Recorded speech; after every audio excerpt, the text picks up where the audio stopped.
KUAM News Headlines is presented by Calvo's Insurance, serving Guam for 80 years. And brought to you by Matson and the Adahi Tanu program. Cars Plus, reminding you to put your phone down while driving. Distractions won't get you there. Heads up, Guam. IP&E, fueling excellence. McDonald's of Guam, I'm loving it. And King's Restaurants, always open, always local, and serving up favorites for over 40 years.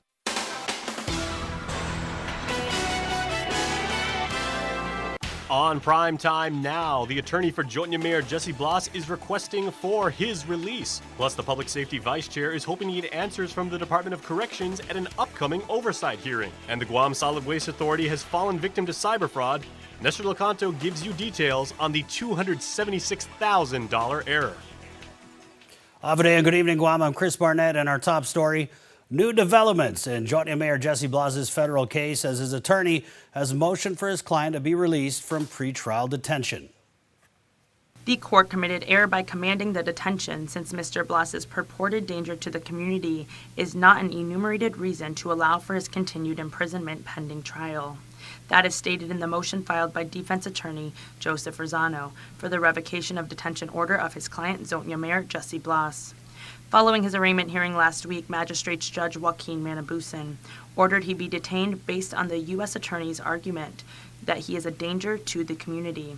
The Joey Mayor was indicted on federal charges related to accepting bribes and extortion for allegedly allowing a confidential informant posing as a drug trafficker to use a cluster box in the village to smuggle in drugs. The cluster boxes are property of the U.S. Postal Service but administered by village mayors. According to the motion for revocation of detention order, Attorney Rosano argues the magistrate judge erred in his order of detention because an order for pretrial detention should only be in circumstances such as if the defendant is alleged to have committed a crime of violence, where he faces up to 10 years in prison. An offense for which a maximum term of imprisonment of 10 years or more is prescribed in the Controlled Substance Act. If the defendant is a convicted felon or if the defendant is accused of a crime of violence involving a minor, firearm, or any other dangerous weapon. Blas fits in none of these categories, according to Attorney Rosano. The U.S. Attorney's Office believes the mayor is not only a danger to the community, but alleges he also has connections to Guam's law enforcement community. Blas is a former police officer and Superior Court Marshal. During his arraignment hearing, an FBI agent testified that Blas had connections with the Department of Corrections in which he could get inmates out of prison for a period of time for a price tag of $15,000.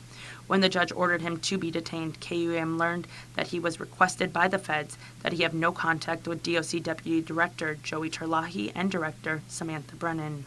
Terlahi was specifically named during Blas's arraignment hearing as being present during an incident involving the mayor and the initial complainant in the federal case. Terlahi, who is also a former Superior Court Marshal, stepped down from his position at DOC.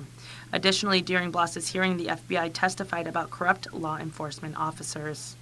Blas has pleaded not guilty to the charges. His trial was scheduled for December. However, the motion argues that the defendant should be released immediately with whatever conditions the court feels are appropriate. KUAM reached out to Attorney Rosano and he declined comment. Although it's not clear whether there's a link between several erroneous releases this year of Department of Corrections inmates and recent FBI allegations that the Joey Mayor had pull at DOC to have inmates released temporarily, Committee Vice Chair Talina Nelson plans to get some answers during an upcoming oversight hearing. Senator Jose Pito Terlahi falls back, and Committee Vice Chair on Public Safety Talina Nelson steps forward. Senator Pito still has authority of public safety, but I have been given the authority to conduct the oversight hearings. The authority follows Senator Pito Terlahi's son implicated in the Joey Mayor bribery and extortion scandal related to drug trafficking. Joey Terlahi resigning as the Department of Corrections Deputy Director a day after news broke that Mayor Jesse Blas was indicted on federal charges. During his arraignment hearing, the FBI making serious allegations of corruption within the island's law enforcement community involving GPD, DOC, and Superior Court Marshals. Specifically for DOC, it was alleged that the mayor had connections to allow inmates to be released from prison temporarily at a price tag of $15,000. The feds had specifically requested that Blas, who's detained in Agotnya, not have contact with Joey Terlahi and DOC Director Samantha Brennan. If there's corruption that we need to flesh out and ensure that those individuals are held accountable. And when she says accountable, she doesn't mean terminating an employee, which she described as a slap on the wrist. If the investigation is done and people are held accountable, and if it's a criminal act, I would anticipate that more would happen rather than just letting go personnel. They'd be held accountable, and if it's a criminal act, whatever the law provides should be their consequence. This year alone, there have been 3 erroneous releases by DOC. Is there a connection or just coincidence? I found it very curious, but from my understanding how the FBI works is usually they don't act in an expeditious manner. They usually take maybe a year or 2 to ensure that the evidence they have is concrete. And I think that these things may have happened in the past and perhaps they are all linked. But this is just all speculative information, and we really won't know the facts until the investigations are complete. People are held accountable for their actions. The oversight hearing is just for the Department of Corrections and scheduled for October 9th. No word on whether she'll likewise hold an oversight hearing over the police department, which also falls under the Public Safety Committee. Really, it's really a matter of regaining the public's trust as far as the law enforcement, and we have to work together as a community. I'm not a police officer, but the law enforcement community, the police, Department of Corrections, it's going to be difficult, especially with all of these allegations in place. But if they're doing their job, they're protecting us, they're doing the right thing, then that restores the public trust. We just have to make sure we hold up to our responsibility. The fallout from the indictment of the Joey Mayor and public perception of corruption in local law enforcement has compelled the governor to deliver a special address on changes she says she's planning for those leading public safety agencies. Recent events force us to confront hard, uncomfortable truths that a few of those charged with enforcing the law may in fact be breaking it. The Magahaga in her special address acknowledged that hundreds of women and men in our local law enforcement community work with honesty, integrity, and heart every day. She encourages people with concerns of corruption to come forward.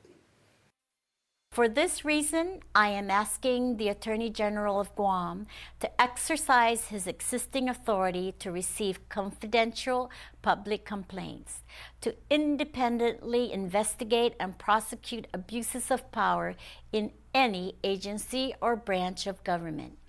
The governor is also asking the legislature to work with her administration to fix the Guam Community Police Review Commission and require that any person permanently appointed to a law enforcement agency or its deputy be subject to a polygraph and psychological evaluation, whether they're subject to legislative confirmation or not. In other news, Judge Anita Sokola wants the Office of the Attorney General to be more timely. The judge stating that it's the AG's office's duty to provide discovery to the defense.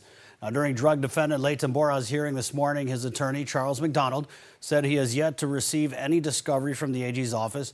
Bora was arrested back in August. He was charged with possession of a Schedule II controlled substance as a third-degree felony and possession of a Schedule II controlled substance with intent to deliver as a first-degree felony. The defendant posted $25,000 bail and was ordered to report 5 times weekly. Now, also in court today, Attorney McDonald made an oral motion to reduce the mandatory check-in times, and the court denied it. Judge Sokola requested for the defense to receive discovery by the end of the week. Well, disturbing details in the arrest of a Guam Army National Guard recruiter, Sergeant First Class Jason Siswico. He's accused of raping a 17-year-old girl on 2 separate occasions in September. Both times the victim was sleeping at the time and awakened by Siswico, who then allegedly sexually assaulted her. Earlier this week, police asked the public to help locate Siswico because he was wanted for questioning. He self-surrendered the following day. Now, today, the defendant appeared for a magistrate's hearing by way of video conference from detainment. The government asked for a $50,000 cash bail. However, the court granted the defense counsel Joshua Walsh's request, and Siswico was released on a $20,000 personal recognizance bond and ordered he stay away from the victim. Now, Judge Elise Iriarte scheduled his arraignment for October 22nd. I want to see you die. I'll kill you now. Those were threatening messages allegedly sent by Gregory Reese to a woman. Now, the victim told police she felt Reese was capable of carrying out the threats because he has been physically abusive to her before. The woman also provided messages showing that just before 2 o'clock on September 9th, Reese was outside her hotel WhatsApping her, demanding her room number. He allegedly threatened to break down the door and kill her if she didn't provide it. Now, Reese was arrested for harassment. Well, a traffic pullover for an expired registration sticker turns out to be much more surprise. Police say 24-year-old Thomas J. Cruz appeared to be drunk and allegedly refused to complete a breathalyzer test and field sobriety test. He told police he had drank a six-pack of beers. Inside his car, cops found a glass pipe with white frosty residue. There were also two small clear plastic bags that appeared to contain meth. He was busted for possession and DWI. The Guam Solid Waste Authority was the victim of a $276,000 cyber fraud.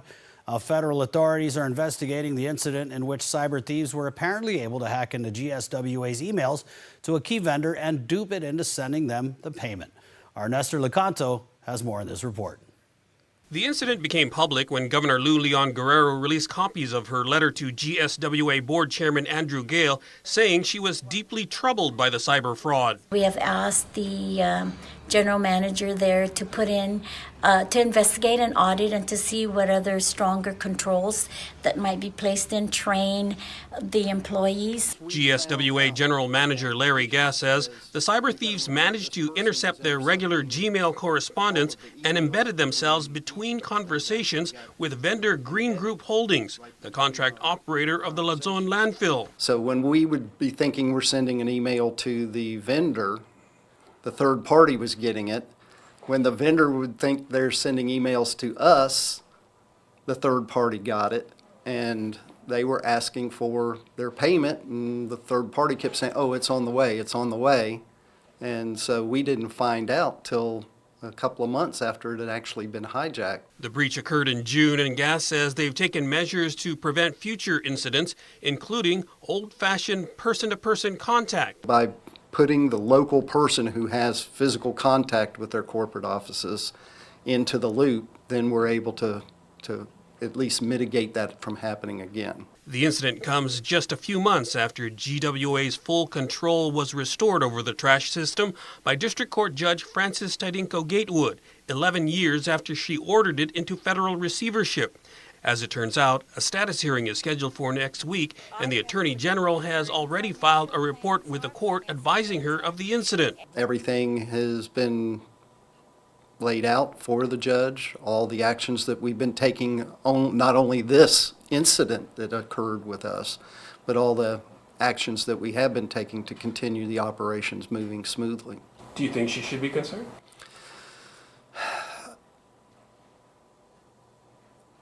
I would be. GSWA has made a second vendor payment to replace the previous one, and Gass says they're looking to tighten their belts to make up for the loss. For Guam's News Network, I'm Nestor Lecanto. The first of three public hearings on GPA's proposed new 198-megawatt power plant deal was held last night by the Public Utilities Commission. The PUC estimates the contract with South Korean utility giant KEPCO will cost ratepayers about $3.1 billion over the 25-year term. PUC Administrative Law Judge Fred Harecki says the testimony was split over what direction to take, fossil fuels versus renewables. There were some about environmental aspects of the plant. There were certain witnesses that were concerned with climate change and the effect of the new power plant. But again, other witnesses testified that it was the most cost-effective proposal, that it's really necessary to first build the new power plant before we can really integrate all the renewables into the system.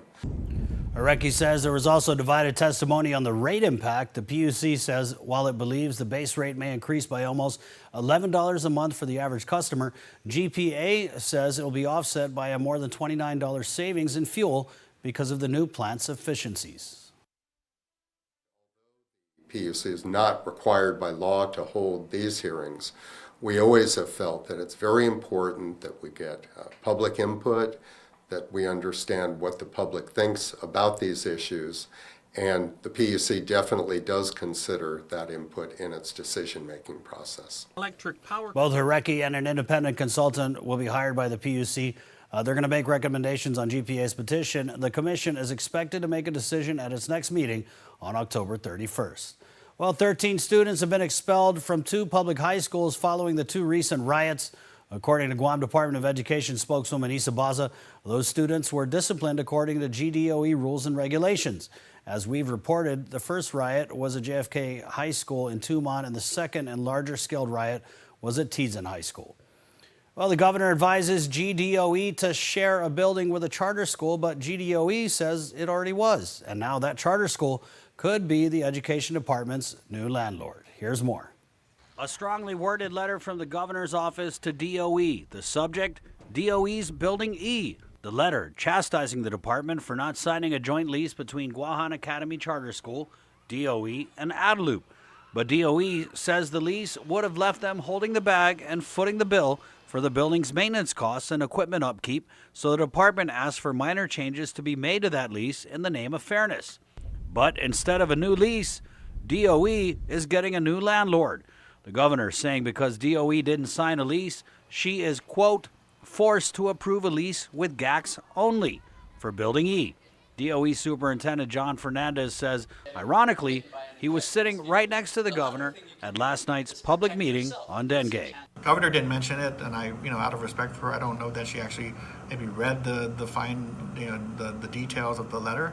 But somebody on her team, drafted that and thought it was a good way to, send a signal across the bow as to, what they thought of the DOE. Fernandez called the letter's tone condescending, and he tells KUAM News DOE has been sharing the building with GWAS.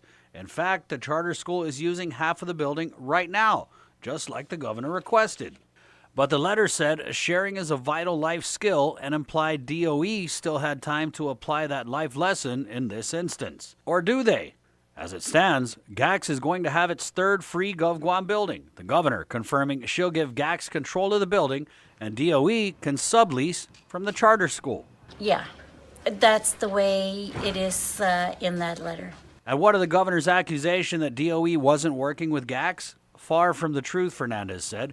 He tells KUAM DOE provided manpower and resources, even helping GWAS demolish parts of the building to build classrooms. I hope she's being updated by her staff as to the details of what's actually going on behind the scenes, because I felt very strongly that DOE went above and beyond to try to support her direction to accommodate Guahan Academy's needs. To dedicate any of DOE resources to building classrooms for a charter school, that's unheard of. But I think it represented the fact that we were going to try to assist them in meeting this priority of theirs. DOE currently uses its half of the building for special education and auditory testing, and plans were in the works for a Chamorro language immersion center. So we asked the governor if the letter was an eviction notice. It's a sharing. I would like for them to share and work together. Just how they'll share the building when it's being leased exclusively to GWAS remains to be seen. No other charter school has free government buildings, and GWAS has 3 of them. With the legislature appropriating $6,150 per student to charters, GWAS, with 740 students, has quickly become a $4.6 million operation.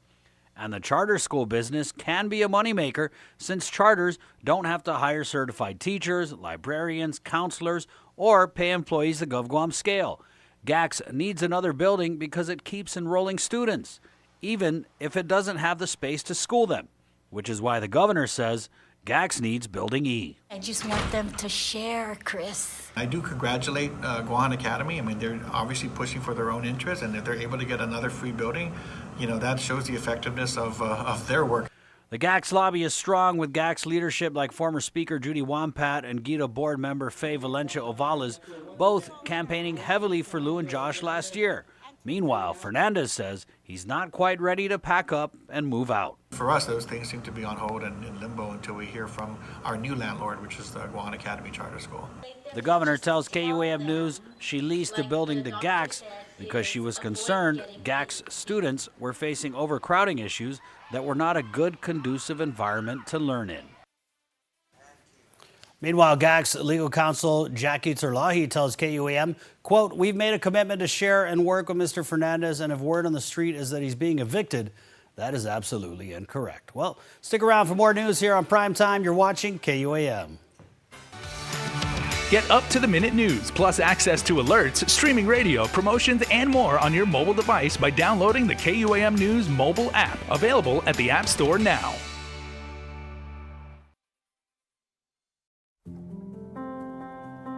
Matson is in this community. We've been in this community for decades. We're gonna be in this community for decades to come. Things will get busy, things will get quiet, but we're gonna be here. We're your hometown carrier. And that matters to us. Reliability is the core of our business. We take pride in ensuring that we arrive in Guam on time as scheduled. It's our local employees who understand the market, who understand the business, and provide that hard work for you each and every day. When we hold ourselves to high standards, our customers also hold us to high standards. We establish good business relationships that turn into friendships. That's why it's so important to be here and be trusted by your customers. We want you to trust Matson like your friend, like your family.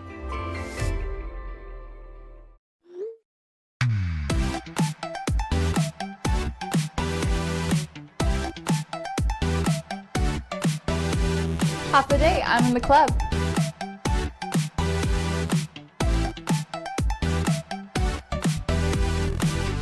Half a day, welcome to Two Lovers Point. Half a day, I'm in the club.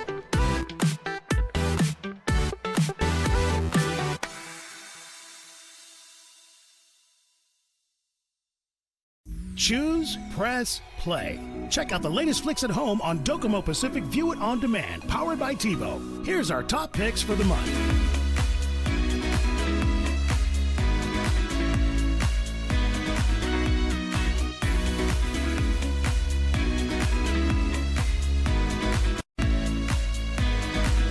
Choose, press, play, and enjoy endless entertainment with View It On Demand, powered by TiVo on Docomo Pacific. Better together.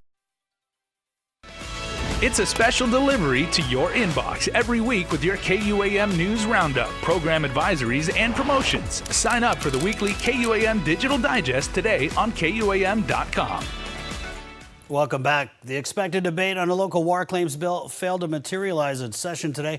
While it topped the agenda, sponsor Speaker Tina Munia Barnes asked to pass it on file for later discussion to give her colleagues more time to review a pair of amendments.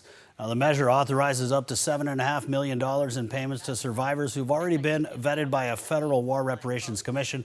But Senator Peter Tulahi is among those who are concerned it could impact Congressman Michael Sinicholas' federal legislation to free up war claims funding that now awaits action by the Senate. And though I rise in support of this bill, and I thank the author of this bill, I think it should be known that there is a war claim provisions that was introduced by a congressman in Washington, D.C., and asking us to delay on bills like this, and I appreciate and I thank the author for this bill because this is a good bill, but it would jeopardize the total passage of this bill in Congress. And if we do pass this bill, we're going to extract some of the funding that we have awarded to the different agencies. Legislative session resumes Thursday morning at 8:30. Also during session, a bill to address youth suicide drew strong support. The measure by Senator Regine Bisco-Lee would establish a pilot program to train school personnel in mental health first aid.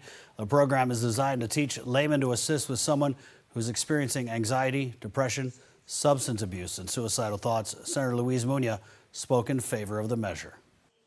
I think one of our failures is we put it on the back burner. We try to hide it. We're ashamed of it. And really what this bill is doing is it's putting it in the forefront and it's making people understand that it does exist and we need to do something about it.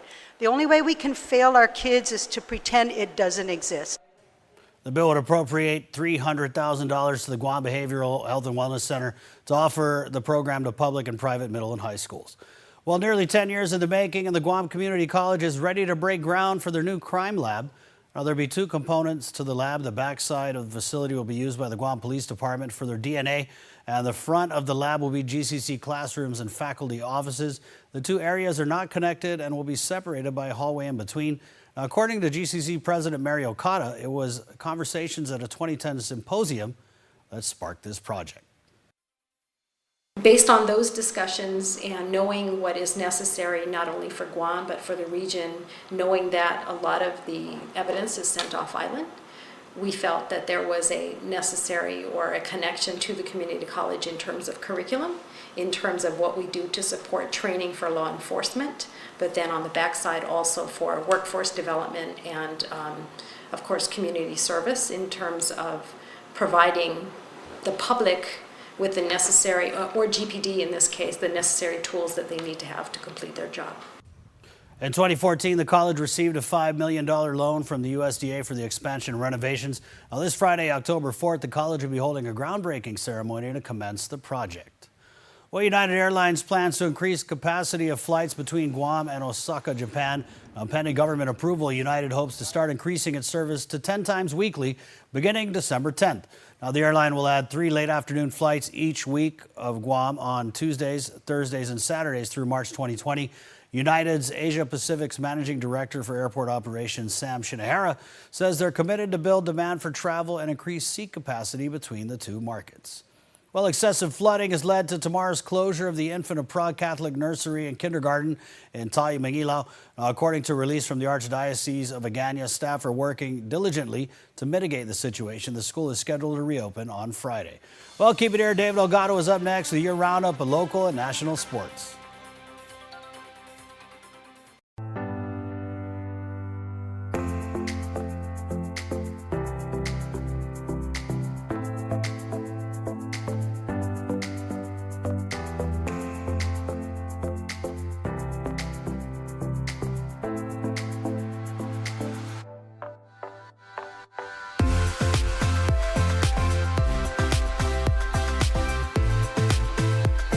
Make every day a plus. Half a day, hungry drivers. Are you spending more time on the road? Shell has teamed up with Wendys so you can buy fuel and eat free. Just fuel up 7 gallons at any Shell station and get a coupon for a Wendys cheeseburger or chicken nuggets. Or use 2 coupons to redeem a Wendys cheeseburger meal with fries and a drink. Fuel up at Shell today because this deal won't last long. Quality service, fuel and food from Shell and Wendys. Guam's auto appearance specialist, Elegant Reflections, has been providing the automotive industry with professional detailing and car care products at its highest quality, from complete detailing, full interior detailing, exterior detailing, headlamp restoration, hand washing, seat and carpet shampoo, engine degreasing, undercarriage cleaning, paint sealant, fabric protection, paint oxidation removal, and so much more. Visit us at our new location. Call 646-5555 for an appointment. Elegant Reflections, Guam's auto appearance specialist, over 20 years of experience. KUAM Sports is presented by Triple J.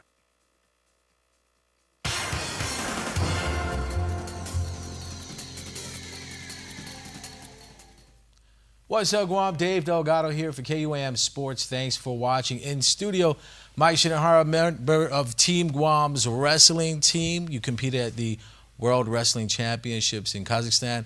First off, let's talk about the experience for you representing Guam out there. It was a great experience. The best experience that I had in wrestling. I got to go out there and compete with the top wrestlers in the world. Yeah, and this is the who of wrestlers, and we talked about this. This was like the Olympics before the Olympics. Yep. Yeah, so everyone that's the top in their country comes out. You have to qualify for the World Championship, and they just compete. And so this year you had to compete and place top 6 to qualify for the Olympics. And you were wrestling in the freestyle Greco-Roman portion. Yeah, so I was the only one that represented Guam in the Greco style and also freestyle. Let's talk about the facility. The video, man, it looked crazy. It was a big facility and several matches going on at one time. Yeah, it was a huge facility. First time I've ever seen something like that, and so it was like world status. Every country that's involved in wrestling was there, and the stadium, I've never seen anything that big before. 4 mats laid out, and the practice area was just as big. So. And just to get in the facility, top-notch security. Ethan was getting in, you guys were getting in, security's checking bags and everything just to get into the training facility. Oh, yeah, absolutely. So, I mean, like I said, top-notch. I mean, this is the world stage for wrestling. And so what's next for Team Guam as far as qualifications for the Olympic Games? So unfortunately, none of us qualified for the Olympics. We came up short. And so our next shot is in the African Oceania Championship, which is in Morocco. So there's 4 of us that are continuing to train through our experience at Worlds, and we're looking to qualify there. And who are some of the countries or participating athletes that you guys are expecting to go up against or possibly meet out there? So it's everyone in the Oceania region and the African region. I'm not too sure who will be. I know you have the African countries. A few people, I think Uganda is in that area. Uzbekistan, I believe, is there. A few others I'm not too familiar with who. It's a lot of the smaller countries, though. And one of your fights, you faced a former Olympian. Yes, so Colombian. I didn't even know. I guess I YouTubed the wrong videos, but my buddy Ethan, he was like, oh, he was a 2016 Olympian. And I was like, whoa, I didn't know that. But I just went in to give it my best shot, right? It doesn't matter who I was competing against. And after the Oceania competition, what's the other competition you're looking at possibly for next year or later on this year? So we have 2 tournaments coming up. It's the Oceania Championship, which is in American Samoa, and then the African Oceania Championship, which is our second chance to qualify, and that's in Morocco. And how was training? You guys went to Japan for some training as well? So we had our 2, the Aquino sisters. They went out, I think it was like 2.5, 3 months to train. Unfortunately, I got a full-time job, so I couldn't break away and do that training. Quality training out there, a lot of partners, a lot of skilled wrestlers. So right now we're back here training at our gym, Foot Ocean Fitness. And we're just improving on our skills and making sure we correct some of the issues we had in competing. And you're looking at probably dropping another weight class too. I will be dropping. So I competed at 86. I felt pretty small. I felt like they were more powerful. And so I figured if I drop weight, I'll be a little more competitive. Maybe I'll move faster and kind of work on some of the areas that I need to improve on. And how important was that for you to kind of, like you said, YouTube some of your opponents or what the caliber of wrestling's like out there? I think it's very important, right? Because you know who you're going against. I think for me, going in to the World Championship, now I had like actual experience and I know what to expect. So I'm looking forward to improve on that. All right, well, thanks for coming on the show. That's going to do it for sports. We're back right after this.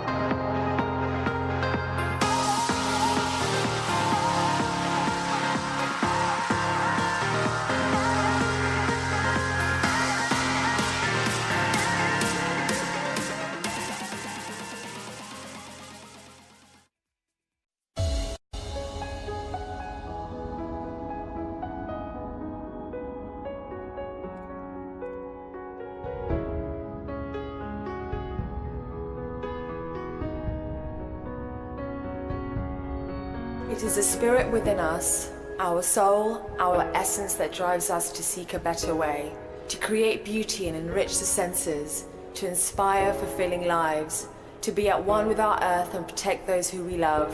Only by taking on challenges do we change the world for the better.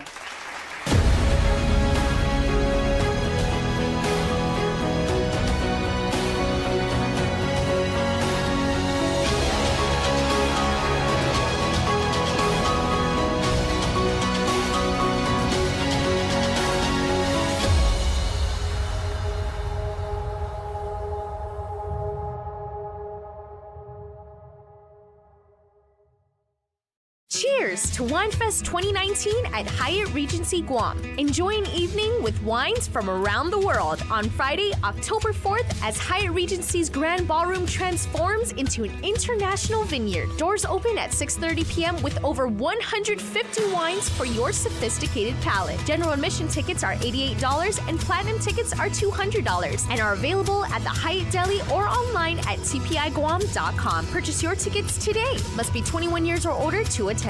savor the wines of the world at WineFest 2019.